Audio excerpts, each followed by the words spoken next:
지금 믿을 수 없는 일이 벌어지고 있습니다. 2025년 11월 경주 에이펙 정상회의가 막 끝났습니다. 그런데 이게 무슨 일일까요? 인천공항 입국장에 지금 이 순간에도 수천 명의 외국인들이 계속 밀려들고 있습니다. 더 놀라운 건 이 사람들이 모두 고등학생이라는 겁니다. 게다가 목적지가 서울도 아닙니다. 부산도 아닙니다. 바로 경주입니다. 도대체 경주에 무슨 일이 있었던 걸까요? 좋아요와 구독으로 응원 부탁드립니다. 이야기 시작합니다. 저는 루시아 모레노, 바르셀로나에서 태어나 18해를 살아온 스페인 사람입니다. 제가 다니는 레이나 소피아 국제학교는 1873년 설립된 유럽 최고의 명문이었죠. 150년 동안 스페인 왕실과 귀족들이 자녀를 보냈고 졸업생의 절반이 옥스퍼드나 소르본으로 진학했습니다. 학교 복도엔 역대 수학여행 사진들이 자랑스럽게 걸려 있었습니다. 2022년 선배들은 빈에서 모차르트를 만났고 2021년엔 프라하의 황금빛 첨탑을 올랐습니다. 2020년 런던 대형 박물관, 2019년 파리 루브르, 2018년 로마 콜로세움. 모두 유럽 문명의 심장부였죠. 당연히 우리도 그런 찬란한 도시로 갈 줄 알았습니다. 10월의 오후 3시, 교실 창문으로 사그라다 파밀리아가 보였습니다. 지중해의 따뜻한 바람이 불어오는 평화로운 순간이었죠. 오르테가 교장이 칠판에 분필을 댔습니다. 수학여행지 한국 경주. 글자 하나하나가 써질 때마다 제 가슴이 점점 답답해졌습니다. 마지막에 APEC 현장학습이라는 부제가 붙자 교실은 묘한 정적에 휩싸였죠. 한국이라니요. 150년 전통이 한순간에 무너지는 소리가 들리는 것 같았습니다.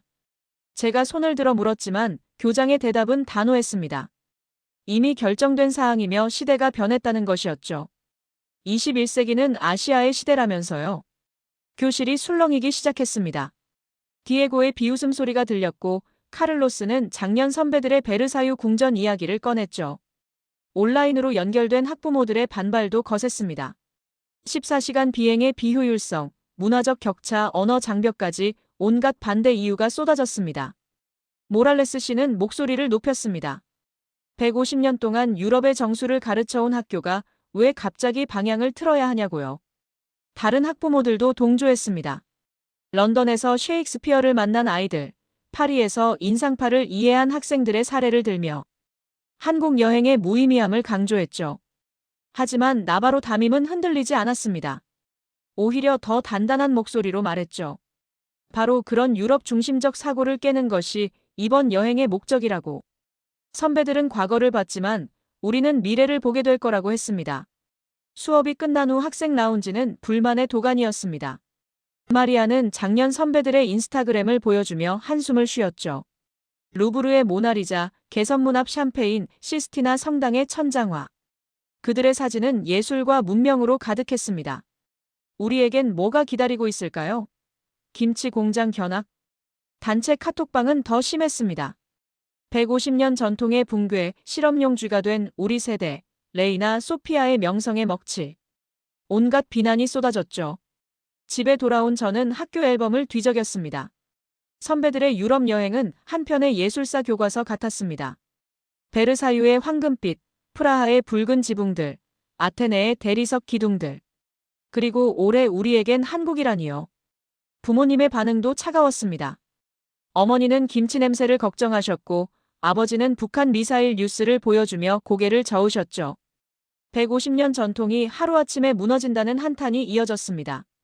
그날 밤 저는 일기장에 만년필로 또박또박 적었습니다. 레이나 소피아의 자존심은 어디로 갔을까? 빈의 음악, 파리의 예술, 런던의 문학, 로마의 역사를 배운 선배들과 달리 우리는 뭘 배우러 가는 거지? 이번 여행은 견뎌내야 할 시련 같아. 창밖에 바르셀로나 야경이 눈부시게 빛났습니다. 가우디의 도시, 피카소의 고향, 지중해의 진주. 이 모든 걸 뒤로하고 왜 그 먼 동쪽 끝으로 가야 하는지 도무지 이해할 수 없었습니다. 일주일 뒤 제 세계관이 완전히 뒤집힐 거라곤 상상도 못했습니다. 14시간 비행이 끝났습니다. 10월 25일 새벽 5시 인천공항에 도착했죠. 피곤한 몸을 이끌고 비행기에서 내렸습니다. 스페인과는 정반대편, 지구 반대쪽까지 날아온 것입니다. 비행기 문이 열리는 순간 차가운 공기가 얼굴을 스쳤습니다. 서울의 10월은 바르셀로나보다 훨씬 쌀쌀했죠. 게이트를 따라 걸으며 주변을 둘러봤습니다. 특별할 건 없었습니다. 그저 평범한 공항 복도였죠. 그런데 입국장으로 들어서는 순간 발걸음이 멈췄습니다. 높이가 30m는 됨직한 유리 천장에서 아침 햇살이 쏟아져 내렸습니다. 바닥은 거울처럼 빛났고 먼지 한 톨 보이지 않았죠. 천장의 곡선과 기둥의 직선이 만나는 지점마다 빛이 굴절되어 무지개를 만들었습니다. 제 입에서 나도 모르게 감탄이 흘러나왔습니다. 공항이 아니라 현대미술관 같았습니다. 더 놀라운 건 그 다음이었죠. 입국 심사대가 보이는데 줄이 없었습니다. 아니, 정확히는 직원이 없었습니다. 기계만 줄지어 서 있었죠. 호기심이 생겼습니다. 조심스레 다가가 여권을 대자 화면에 스페인어가 떴습니다. 안녕하세요, 루시아 모레노님. 지문을 스캐너에 올려주세요. 제 이름을 아는 것도 신기했지만 스페인어로 안내한다는 게 더 놀라웠죠. 지문을 찍자 입국을 환영합니다라는 메시지와 함께 게이트가 열렸습니다. 10초도 걸리지 않았습니다. 바르셀로나 공항에서 최소 30분은 줄 서던 기억이 떠올랐습니다. 파리는 1시간, 런던 히드로는 악명이 자자했죠. 그런데 여기선 10초라니요. 뒤에서 디에고가 뛰어왔습니다. 그의 표정은 믿기지 않는다는 듯 상기되어 있었죠. 로봇이 자기 이름을 스페인어로 불렀다며 흥분했습니다. 다른 친구들도 하나둘 통과하며 같은 표정을 지었습니다. 수암을 찾는 곳으로 향했습니다. 보통 이 시간이 제일 지루했죠. 벨트 앞에서 20분, 30분씩 기다리는 게 일상이었으니까요. 그런데 도착하자마자 우리 짐들이 이미 돌고 있었습니다. 비행기 번호별로 정확히 분류되어 있었죠. 나바로 담임이 시계를 확인하며 중얼거렸습니다. 유럽 어느 공항에서도 이런 속도는 본 적이 없다고요. 세관을 지나는데 신고할 물품이 없으신 분이라는 안내판이 10개 언어로 적혀 있었습니다. 당연히 스페인어도 있었죠. 직원 한 명이 미소를 지으며 서 있을 뿐 아무도 우리를 막지 않았습니다. 공항 로비로 나왔을 때 시계를 봤습니다. 비행기에서 내린 지 정확히 15분이었습니다. 믿기지 않았습니다.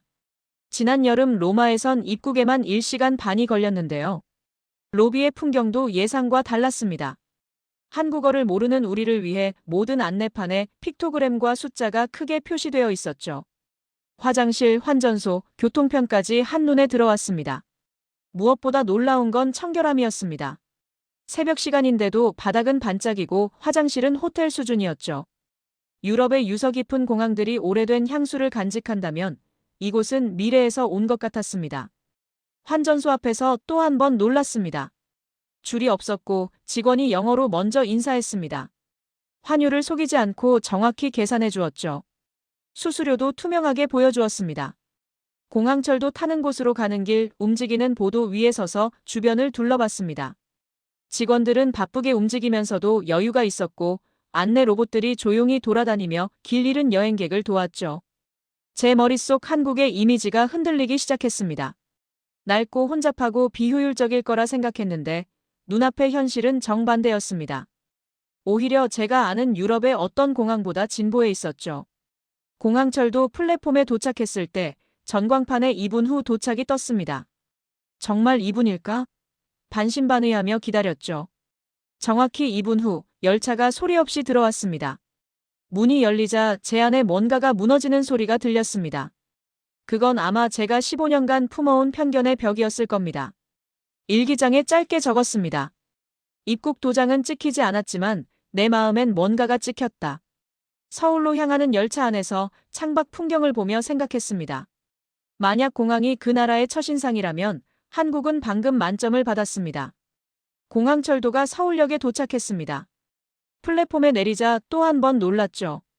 바닥에 노란 선이 그어져 있고 승객들이 그 선 뒤에 두 줄로 서 있었습니다. 문이 열리자 내리는 사람을 기다린 후에야 조용히 탔습니다. 아무도 밀치지 않았고 서두르지도 않았죠. 마리아가 제 어깨를 툭 쳤습니다. 바르셀로나 지하철에선 등 뒤에서 밀리는 게 일상인데 여긴 완전히 달랐습니다. 제 가슴속에서 묘한 감정이 일었죠. 이건 단순한 질서가 아니라 서로를 향한 믿음이었습니다. 지하철로 환승하는 길 색깔로 구분된 노선도가 보였습니다. 1호선 파란색, 2호선 초록색, 3호선 주황색. 한글을 모르는 우리도 쉽게 찾을 수 있었죠. 바닥의 색띠를 따라가기만 하면 됐습니다. 에스컬레이터에서 충격을 받았습니다. 수백 명이 타고 있는데 모두가 오른쪽에 서 있었습니다. 왼쪽은 급한 사람들을 위해 텅 비어 있었죠. 디에고가 왼쪽에 서려다가 옆 사람들의 시선을 받고 황급히 오른쪽으로 옮겼습니다. 그의 얼굴이 빨개지는 걸 보며 저도 긴장했죠. 이곳의 질서는 강압이 아니라 자발적 참여로 만들어지고 있었습니다.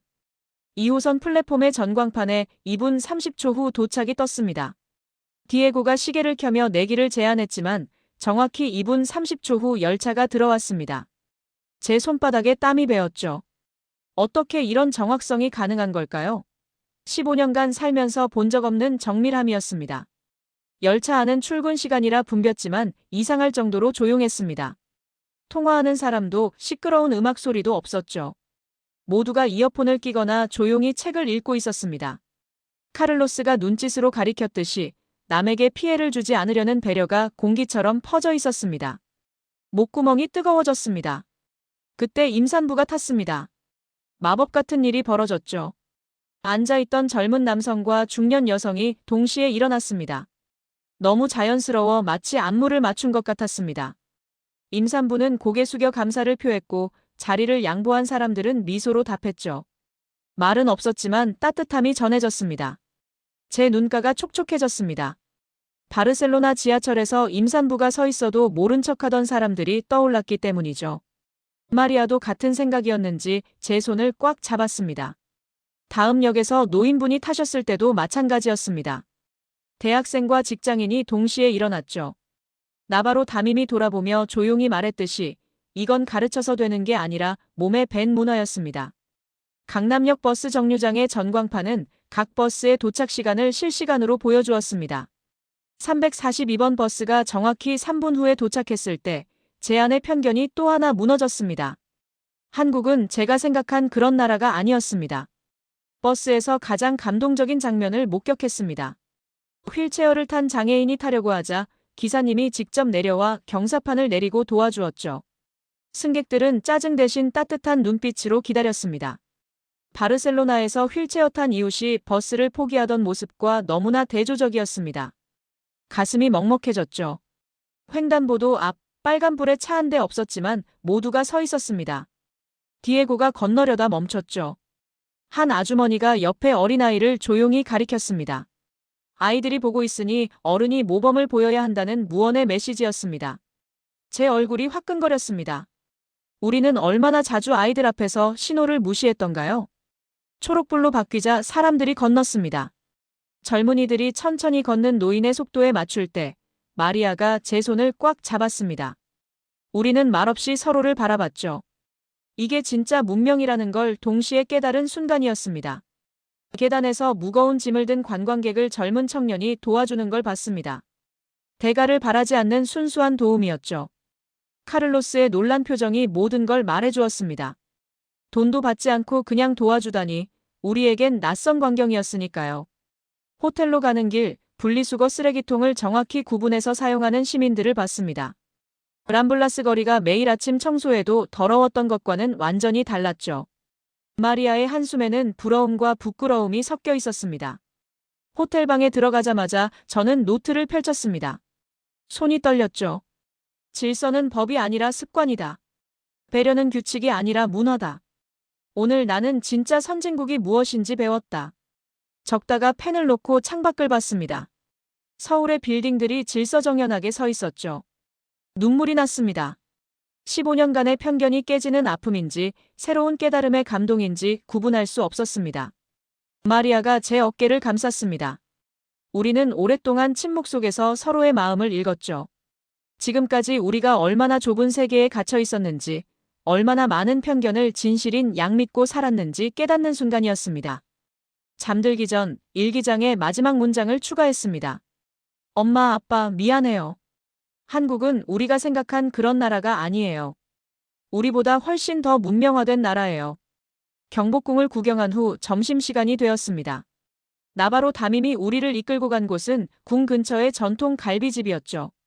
간판에 한글을 읽을 순 없었지만 입구에서부터 숯불 향이 코를 자극했습니다. 고기 굽는 냄새가 거리까지 은은하게 퍼져 있었습니다. 문을 열고 들어서자 직원이 바로 달려왔습니다. 어서 오세요. 라는 인사말은 알아듣지 못했지만 90도로 허리를 숙이는 모습에 놀랐죠. 스페인에선 미슐랭 레스토랑에서도 보기 힘든 정중함이었습니다.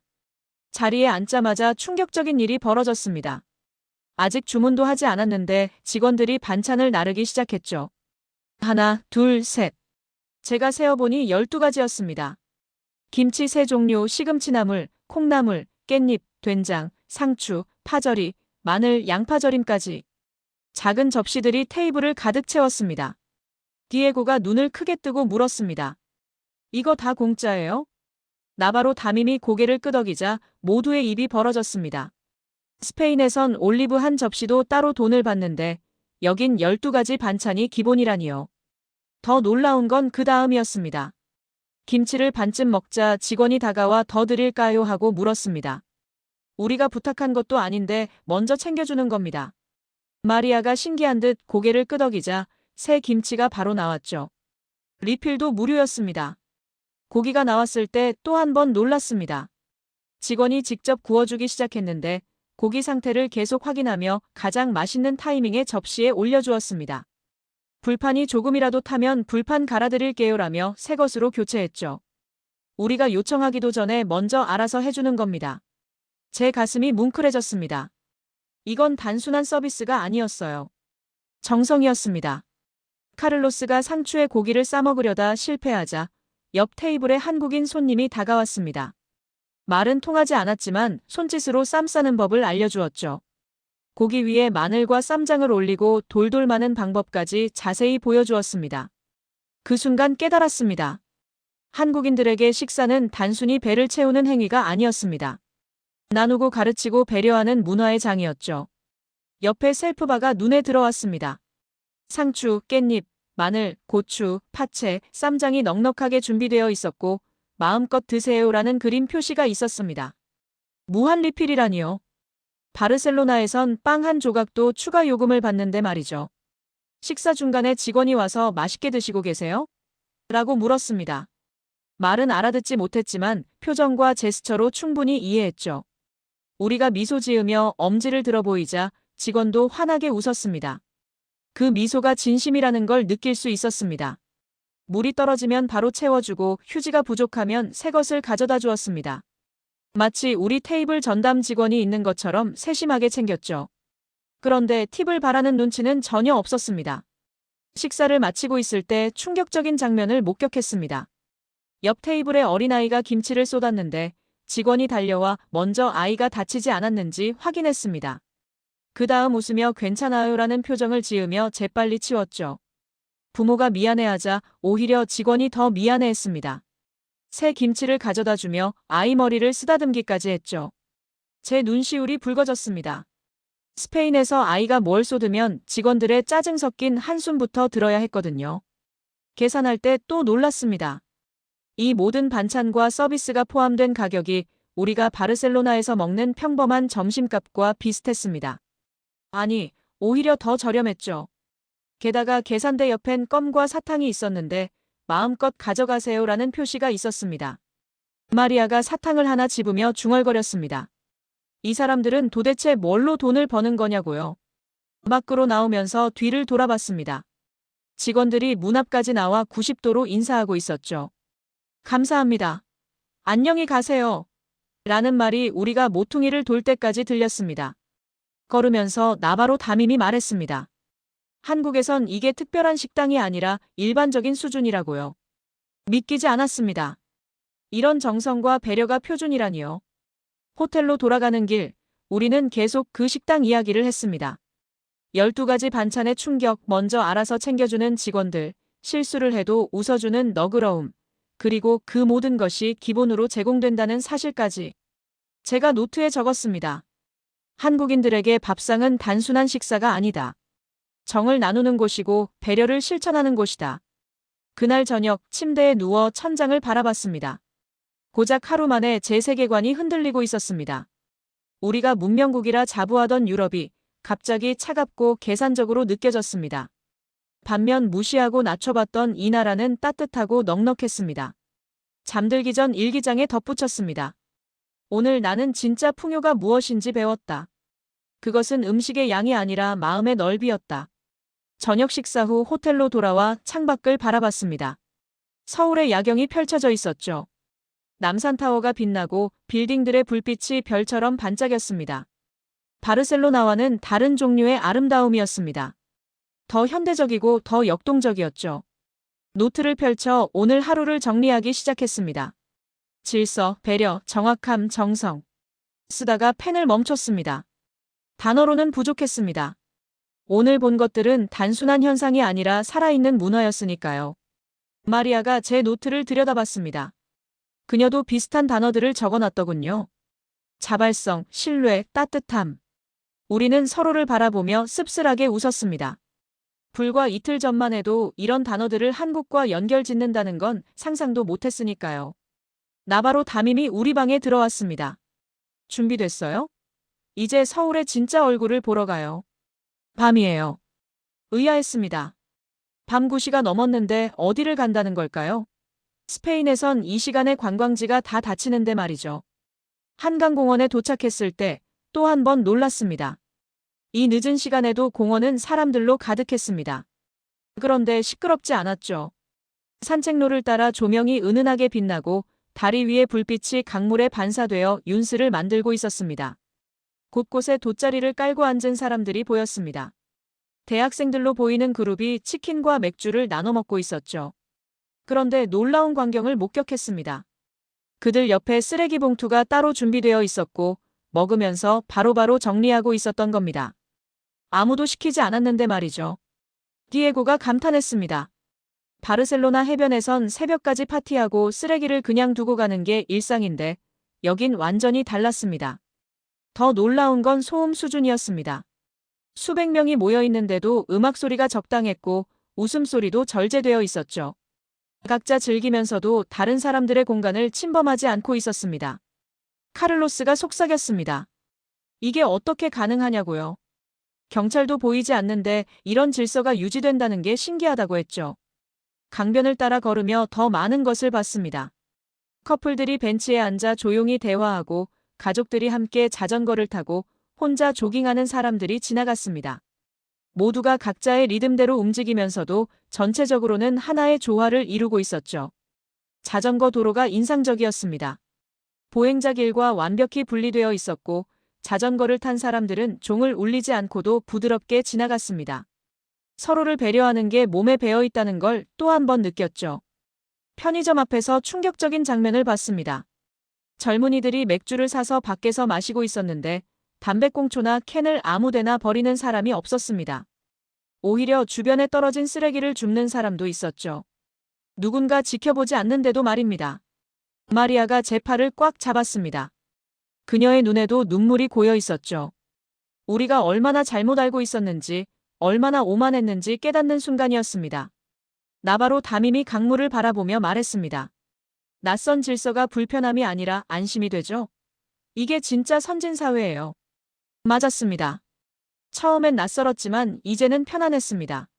아니, 오히려 이런 질서 속에서 진정한 자유를 느끼고 있었죠. 규칙에 얽매인 게 아니라 서로를 존중하는 문화 속에서 더 자유로울 수 있다는 걸 배웠습니다. 호텔로 돌아가는 길 횡단보도에서 마지막 충격을 받았습니다. 한 시민이 누군가 버린 빈캔을 주워 쓰레기통에 넣는 걸 봤습니다. 자기 쓰레기도 아닌데 말이죠. 그 뒷모습을 보며 멈춰섰습니다. 아무도 보지 않는 선행. 그게 진짜 시민의식이었습니다. 호텔방으로 돌아와 부모님과 영상통화를 했습니다. 어머니가 걱정스러운 얼굴로 물으셨죠. 김치 냄새 때문에 힘들지? 거리가 지저분하다며? 아버지도 거들었습니다. 북한 미사일 때문에 불안하지 않니? 제가 입을 열었을 때 제 목소리가 떨리는 걸 느꼈습니다. 엄마, 아빠. 여기 정말 대단해요. 지하철은 시간이 정확하고 거리는 바르셀로나보다 깨끗하고 사람들은 정말 친절해요.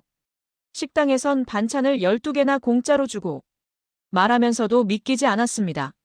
제가 한국을 이렇게 열정적으로 칭찬하고 있다니요. 부모님의 놀란 표정이 화면 너머로 전해졌습니다. 아마 제 표정도 비슷했을 겁니다. 편견으로 가득했던 제가 이틀 만에 완전히 다른 사람이 되어 있었으니까요. 그날 밤 일기장에 길게 적었습니다. 질서는 법이 아니라 습관이다. 진정한 문명은 오래된 건물이 아니라 사람들의 마음속에 있다. 오늘 한강에서 나는 미래를 봤다. 그리고 그 미래가 부럽다. 다음 날 아침 9시 서울역에 도착했습니다. 거대한 유리 천장으로 햇빛이 쏟아져 내렸고 대합실은 인천공항처럼 현대적이면서도 깨끗했습니다. 표지판은 색깔과 번호로 완벽히 구분되어 있어 한글을 모르는 우리도 쉽게 KTX 플랫폼을 찾을 수 있었죠. 전광판에 경주행 930 정시 운행이라고 떠 있었습니다. 디에고가 또 시계를 꺼냈습니다. 이틀 동안 모든 게 정확했지만 고속철도까지 그럴까 하는 의구심이 있었나 봅니다. 9시 29분이 되자 우리는 모두 플랫폼을 주시했죠. 9시 30분 0초. 열차가 소리 없이 들어왔습니다. 정확히 그 순간에요. 더 놀라운 건 열차 문이 위치였습니다. 바닥에 표시된 승강장 위치와 센티미터 단위로 일치했죠. 마치 레일 위의 발레 같았습니다. 카를로스가 감탄사를 뱉었습니다. 파리의 TGV도 이 정도는 아니라고요. 열차 안으로 들어가자 또 다른 세계가 펼쳐졌습니다. 좌석은 비행기 비즈니스석처럼 넓었고 모든 의자가 회전해서 가족이나 친구끼리 마주 볼 수 있었습니다. 창문은 크고 깨끗했으며 각 좌석마다 콘센트와 USB 포트가 있었죠. 출발할 때 진동이 거의 없었습니다. 마리아가 물병을 테이블에 놓고 실험을 했는데 물이 거의 흔들리지 않았죠. 속도 표시기를 확인하니 이미 150km/h를 넘어서고 있었습니다. 곧 280km/h까지 올라갔지만 여전히 조용했습니다. 제 심장이 빠르게 뛰었습니다. 이건 단순한 속도가 아니었어요. 기술과 정밀함의 결정체였습니다. 더 충격적인 건 터널 안에서도 인터넷이 끊기지 않는다는 거였습니다. 카를로스가 영상통화를 하고 있었는데 터널을 지나는 내내 화질이 그대로였죠. 유럽의 고속철도에선 터널마다 신호가 끊기는 게 일상인데 말입니다. 나바로 담임이 설명했습니다. 한국은 모든 터널과 지하철에 통신망을 설치했다고요. 국민의 편의를 위해 엄청난 투자를 했다는 겁니다. 차장이 지나가며 영어로 물었습니다. 편안하신가요? 도움이 필요하시면 말씀해 주세요. 정중하면서도 부담스럽지 않은 미소였죠.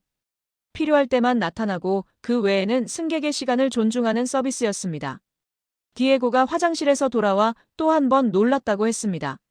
시속 280km로 달리는 열차 아닌데도 화장실이 흔들리지 않고 냄새도 없으며 휴지와 비누가 가득하다고요. 심지어 기저귀 교환대와 장애인 손잡이까지 완비되어 있었습니다. 창밖 풍경이 빠르게 지나갔습니다. 산들은 모두 울창한 숲으로 덮여 있었고 마을들은 정갈하게 정돈되어 있었죠. 논밭조차 기하학적으로 반듯했습니다. 무질서함이란 찾아볼 수 없었습니다. 1시간 40분 만에 신경주역에 도착한다는 안내방송이 나왔습니다. 서울에서 경주까지 400km가 넘는 거리를 2시간도 안 걸린다니요. 바르셀로나에서 마드리드 가는 것보다 빠른 속도였습니다. 마리아가 제게 속삭였습니다. 이 나라가 분단국가라는 게 믿기지 않는다고요. 전쟁의 위협 속에서 어떻게 이런 인프라를 구축할 수 있었을까요? 제가 노트에 적었습니다. 속도가 빠를수록 조용하다. 그게 진짜 기술이다. 맞았습니다. 겉으로 보이는 화려함보다 실제로 작동하는 시스템이 더 중요하다는 걸 배웠죠. KTX는 단순한 교통수단이 아니라 한국의 기술력과 신뢰성을 보여주는 상징이었습니다. 정확히 예정 시간에 신경주역에 도착했습니다. 플랫폼에 내리자 공기가 맑고 상쾌했죠. 서울과는 다른 고도의 고요함이 느껴졌습니다. 역사는 작지만 깔끔했고 안내 표지판은 여전히 명확했습니다. 역 밖으로 나오자 APEC 회의 관련 현수막들이 보였습니다. 각국 국기가 바람에 나부끼고 있었지만 도시는 평온했죠. 행사 때문에 혼잡하거나 어수선한 모습은 전혀 없었습니다. 오히려 평소보다 더 정돈된 느낌이었습니다. 나바로 담임이 말했습니다. 큰 행사가 있어도 일상의 질서가 흐트러지지 않아요. 이게 진짜 선진국이죠. 버스를 타고 숙소로 가는 길, 경주의 거리를 살펴봤습니다. 높은 건물은 거의 없었지만 모든 게 깨끗하고 정돈되어 있었죠. 천년 고도의 품격이 현대적 질서와 조화를 이루고 있었습니다. 제 마음속 깊은 곳에서 뭔가가 꿈틀거렸습니다. 이 나라에 대한 존경심이었을까요? 아니면 우리의 오만함에 대한 부끄러움이었을까요? 어쩌면 둘 다였을 겁니다. 그날 오후 경주의 하늘은 유난히 맑았습니다. 마치 우리의 편견이 거친 것처럼 말이죠. 경주의 첫인상은 고요함이었습니다. APEC 정상회의가 막 끝난 도시라고는 믿기지 어려울 정도였죠. 세계 각국의 대통령들과 총리들이 다녀갔다는데 거리엔 흔적조차 없었습니다. 오히려 평소보다 더 깨끗해 보였습니다. 호텔에서 회의장까지 걸어가는 길, 놀라운 광경을 목격했습니다. 외국 기자들이 곳곳에서 취재하고 있었는데 모두가 질서정연했습니다. 줄을 서서 차례를 기다리고 안내 요원의 지시를 정확히 따랐죠. 혼잡함이나 소란스러움은 찾아볼 수 없었습니다. 한 프랑스 기자가 안내 요원에게 길을 묻는 걸 봤습니다. 안내 요원은 영어, 불어, 중국어를 자유롭게 구사하며 친절히 설명했죠. 지도를 그려주고 가는 방법을 3번이나 반복해서 확인해 주었습니다. 기자가 고맙다고 인사하자 90도로 허리를 숙였습니다. 디에고가 감탄했습니다. 이런 수준의 자원봉사자를 어떻게 모집했냐고요. 회의장 주변은 각국 국기로 장식되어 있었습니다. 그런데 특이한 점이 있었죠. 모든 국기가 정확히 같은 높이, 같은 크기로 개양되어 있었습니다. 강대국이든 작은 나라든 차별이 없었습니다. 바람에 나부끼는 국기들이 마치 하나의 오케스트라처럼 조화를 이루고 있었죠. 경비 요원들의 태도도 인상적이었습니다. 삼엄하지만 공손했고 단호하지만 친절했습니다. 신분증 검사를 할 때도 감사합니다. 좋은 하루 되세요라는 인사를 잊지 않았죠. 권위적인 모습은 전혀 없었습니다. 점심시간 현지 식당가로 갔을 때 또 놀랐습니다. APEC 행사로 외국인이 몰렸을 텐데도 가격이 그대로였습니다. 바르셀로나였다면 관광객 가격으로 2~3배는 올렸을 텐데 여긴 평소 가격 그대로였죠. 오히려 외국인을 위해 영어 메뉴판을 추가로 준비한 게 전부였습니다. 작은 김밥집에서 충격적인 장면을 봤습니다. 독일 관광객이 현금이 부족해 당황하고 있었는데 주인 할머니가 손짓으로 괜찮다고 하며 김밥을 건넸습니다. 나중에 가져오라는 제스처였죠. 처음 보는 외국인을 그렇게 믿는다니요. 마리아가 눈물을 글썽였습니다. 이게 진짜 신뢰 사회라고요. 오후에 불국사를 방문했습니다. APEC 참가자들이 다녀간 직후라 관광객이 많았지만 혼잡하지 않았습니다. 모두가 자연스럽게 줄을 서고 사진 찍을 때도 서로 양보했죠. 문화재 앞에서 큰 소리로 떠드는 사람도 없었습니다. 더 놀라운 건 화장실이었습니다. 천년 고찰인데도 화장실은 최첨단이었죠. 비데가 설치되어 있고 장애인 시설도 완벽했습니다. 청소 상태는 호텔 수준이었고요. 전통과 현대가 이렇게 조화롭게 공존할 수 있다는 게 신기했습니다. 해질 무렵 첨성대 근처를 산책했습니다. 주변 공원에서 시민들이 일상을 보내고 있었죠. 아이들이 뛰놀고 노인들이 벤치에서 대화하고 연인들이 손잡고 걷고 있었습니다. APEC라는 거대 행사가 그들의 일상을 전혀 방해하지 않았다는 게 인상적이었습니다. 나바로 담임이 우리를 불러 모았습니다. 여러분이 본 게 바로 성숙한 시민사회예요. 큰 행사가 있어도 일상의 품격을 잃지 않는 것, 그게 진정한 선진국이죠. 저녁에 숙소로 돌아오며 하늘을 올려다봤습니다. 별이 선명하게 보였죠. 대도시 근처인데도 공기가 맑았습니다. APEC 같은 큰 행사 후에도 쓰레기 하나 없는 거리, 변함없이 친절한 시민들, 평온한 도시의 리듬. 카를로스가 말했습니다. 이 도시의 질서는 행사를 위한 연출이 아니라 원래 이런 거라고요. 맞았습니다. 경주는 APEC를 위해 특별히 준비한 게 아니었습니다. 늘 이렇게 준비되어 있었던 겁니다. 그게 더 놀라웠죠. 노트에 적었습니다. 진짜 선진국은 큰 행사 때 빛나는 게 아니라 행사가 끝난 후에도 변하지 않는 나라다. 경주는, 아니 한국은 늘 준비되어 있는 나라다. 그날 밤 창밖으로 경주의 고요한 불빛들을 바라봤습니다. 천년 고도의 품격과 현대 도시의 효율성이 완벽하게 어우러진 이 도시에서 저는 과거와 미래가 공존하는 법을 배웠습니다. 내일이면 스페인으로 돌아갑니다. 하지만 제 마음은 이미 이곳에 남기로 했습니다. 아니, 정확히는 이곳에서 배운 가치관을 가지고 돌아가기로 했죠. 잠들기 전 마지막으로 적었습니다. 경주에서 나는 천년의 지혜와 현대의 질서가 만나는 지점을 봤다. 그리고 깨달았다. 진정한 문명이란 오래된 유적이 아니라 살아있는 정신이라는 것을. 스페인 학생들의 감동적인 한국 여행 이야기 잘 들어보셨나요? 좋아요와 구독으로 함께 해주세요.